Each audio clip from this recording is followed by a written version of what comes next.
Le grand remplacement. C'est un mythe ou c'est une réalité? Ouais, t'es un complotiste, c'est des bêtises, nanani, nanana. Ok. Il suffit d'ouvrir les yeux et être aware. D'ailleurs, si vous regardez les commentaires, il y a plein de gens qui m'écrivent, disent qu'en France, la situation est compliquée. En Belgique, la situation est compliquée. En Angleterre, la situation est compliquée. Et aussi au Canada. Mais en fait, on voit que c'est un peu partout. Donc cette fameuse théorie du grand remplacement, avec la régularisation des 500 000 immigrés, vous croyez que c'est un hasard? Après, il y en a plein qui m'ont descendu et tout, des Marocains. J'ai rien contre les Marocains, mais ça n'a rien à voir avec les gens qui viennent travailler, les vrais immigrés. Tout ça, ça n'a rien à voir. Ça n'a rien à voir. C'est un plan orchestré de toutes pièces par l'État profond. Hein?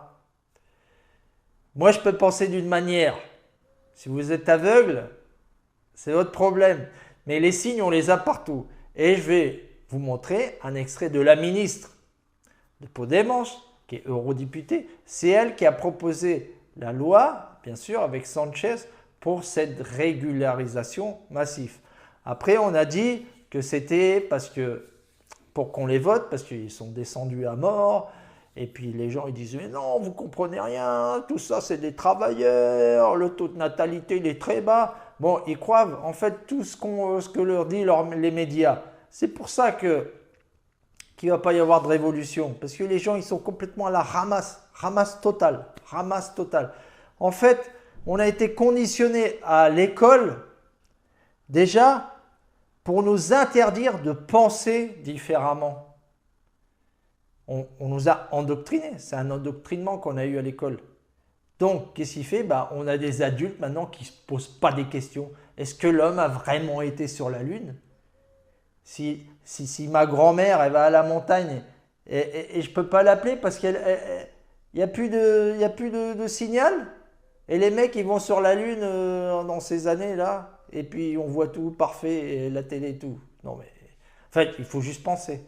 Et avec ce grand remplacement, que vous soyez d'accord ou pas d'accord, il suffit juste d'ouvrir les yeux. Voilà, d'ouvrir les yeux. Ce n'est pas une question de racisme ou de couleur. C'est une question d'ouvrir les yeux. Ok? Même pour les gens, pour les honnêtes travailleurs qui sont venus là, de différents pays, ça va être un problème pour eux. Parce qu'on va les prendre pour des voyous, pour des mecs qui foutent rien, alors que les mecs ils sont là, ils travaillent à fond la caisse et tout.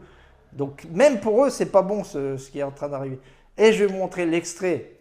C'est pas moi qui le dis. Vous pensez ce que vous voulez. Cette eurodéputée Irene Montero qui a parlé de cette régularisation massive des 500 000 immigrés. Ok? Je vous la laisse. Vous en jugez. Vous pouvez me massacrer si vous voulez. Moi, je suis là pour apporter les révélations. Celui qui veut me suivre, il me suit. Celui qui ne veut pas, ok. Hein? Je ne suis pas là pour convaincre personne. Mais bon, si je peux illuminer quelques-uns, c'est pas mal non plus. Ok, je vous laisse la vidéo, profitez bien. Y nos dicen que esto se ha hecho para amañar los resultados electorales. Yo quiero pedirles, por favor, nos lo recordaba Laura Arroyo antes, quiero pedirles a las personas migrantes y racializadas que por favor no nos dejen solas con tanto facha. Y claro que sí queremos que voten, claro que sí, hemos conseguido papeles, regularización ya, y ahora vamos a por la nacionalidad o a cambiar la ley para que puedan votar, por supuesto. Ojalá, teoría del reemplazo, ojalá podamos barrer de fachas y de racistas este país con gente migrante, con gente trabajadora. Claro que yo quiero que haya reemplazo, reemplazo de fachas, reemplazo de racistas, reemplazo de vividores, y que lo podamos hacer con la gente trabajadora de este país, tenga el color de la piel que tenga, sea china, negra, marrona, con todas compañeras las gentes trabajadoras de este país. Et pour moi, c'est très grave, hein. Ce discours, il est absolument grave. C'est un delito de odio, un crime, incitation à la violence et à la haine, absolument, contre son propre peuple. Et ouais, c'est grave hein, quand même. Pauvre Espagne.